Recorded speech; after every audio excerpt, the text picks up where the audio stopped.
Hello. Okay, I had some problems with my last video, but I think we got it figured out. So I want to talk to you guys about schedules, anchors, prioritizing your day, and making a plan. Now, this is something that a lot of us want to fight against, but I promise you that these things bring freedom.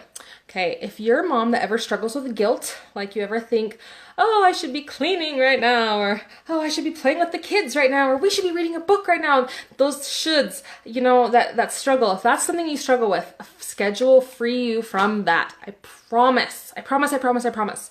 So, there's a book that I really like called Managers of Their Homes, and she has a scheduling book also, and she has you do it in half-hour increments, but she gives you lots of hints and tips and tricks in there about how she manages a large family, and that book is really awesome. Lots of great advice in there.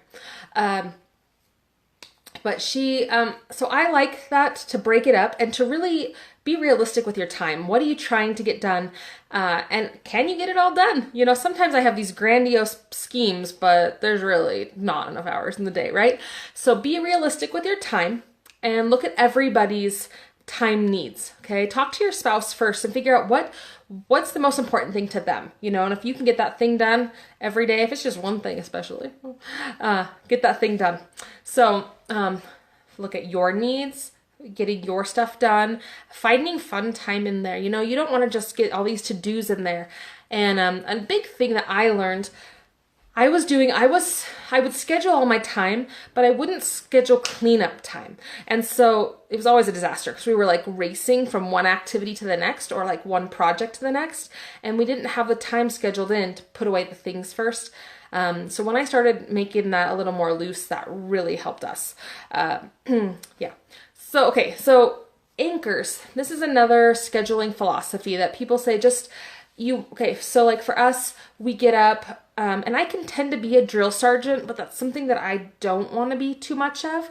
So I have to work on being less of that, right? So we get up, we eat breakfast, and while we're eating breakfast, I really like to have Bible time during that time.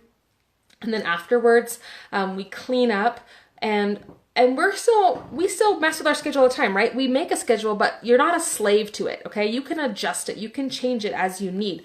But when you have that framework there, it really helps.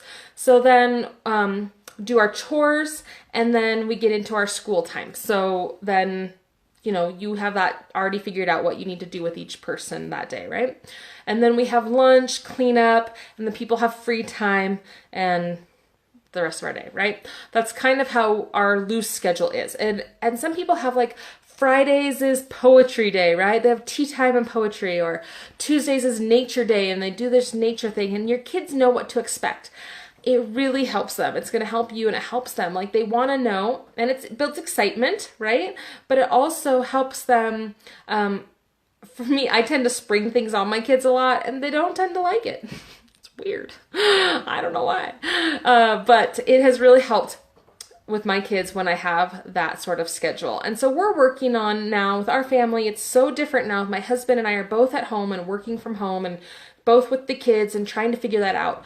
So we're working on, like, every Sunday scheduling out the week and looking at that and planning a family day and planning the times that dad's with the kids and when's mom's with the kids, and really trying to get that all figured out beforehand at once, instead of every day stressing out about it, right? If you can just handle it all, it's like a meal plan. When you've set your menu up, it frees your mind, right? You don't have to think every day, like, oh, now what do I make today? What do I make today? Like, it just lifts a load, right? Same thing with your schedule. I promise you, if you will schedule your day, it's gonna go so much better, right?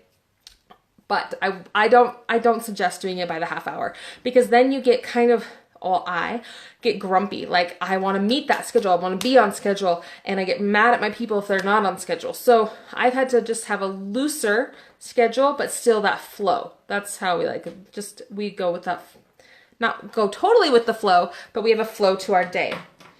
And you know what? And the beautiful thing about homeschooling is we can go around dad's schedule. When's dad going to be home?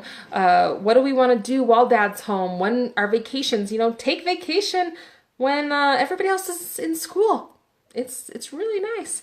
I used to think everybody should homeschool until it was summertime, and then we went to the park and we had to share everything, and I'm like, wait, no, I really like them being in school, so we have this alone time. So those are my thoughts on scheduling. I'm thinking tracking your day, that's a good one. If you've ever done a thing where you just take a week and you write down what you're doing every half an hour, it's amazing to see where your time is spent. We do waste time. We waste time when we could be using it better and taking charge of it. So I hope that helps a little bit with the schedule talk. And I'll give you a link to that book. Well, Jennifer will give you a link to that book. And then we're going to talk about homeschooling high school next. So stay tuned.